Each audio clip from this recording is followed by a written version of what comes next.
حضرت بلال رضی اللہ تعالیٰ عنہ آئے جناب عمر سے ملنے۔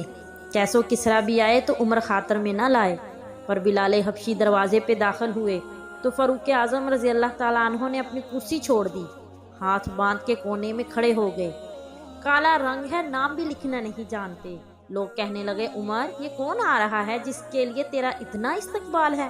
حضرت عمر رضی اللہ تعالیٰ عنہ کہنے لگے، چپ کر جاؤ، اس کی بات نہ کرنا، اسے آنے دو۔ حضرت سیدنا بلال رضی اللہ تعالیٰ عنہ آئے، کہنے لگے، امیر المومنین کیا کر رہے ہو؟ فرمایا، نہیں، چپ کر یار۔ بازو پکڑا، اپنی کرسی پہ بٹھایا۔ حضرت بلال رضی اللہ تعالیٰ عنہ کہنے لگے، حضور میں تو غلام ہوں، مجھے تو طریقے بھی نہیں آتے ان کرسیوں پہ بیٹھنے کے، میں تو غریب ماں کا بیٹا، غلام باپ کی اولاد، یہ آپ کیا کر رہے ہیں؟ تو حضرت عمر رضی اللہ تعالیٰ عنہ کہنے لگے، بلال تھا تو غلام ہی، پر جب سے مصطفیٰ کا غلام بنا ہے تو ہمارا امام بن گیا ہے، اب تو امام ہے تو رسول اللہ کی امت کا۔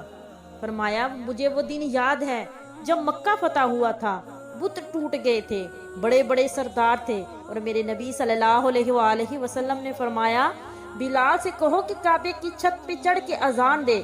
تو لوگوں نے کہا، حضور یہ سارے جل گئے ہیں، کسی اور کی ڈیوٹی لگا دیں۔ تو حضور صلی اللہ علیہ وآلہ وسلم نے فرمایا، چپ کرو، بدر میں مار کھا کے اذان پڑے تو بلال، احد میں پتھر برسے تو اذان پڑے تو بلال، تپتے صحراؤں میں اذان پڑے تو بلال، ہر جگہ مار کھائے تو بلال، اور آج اگر اللہ نے عزت دی ہے تو میں لوگوں کو دیکھ کے بلال کو عزت نہ دوں؟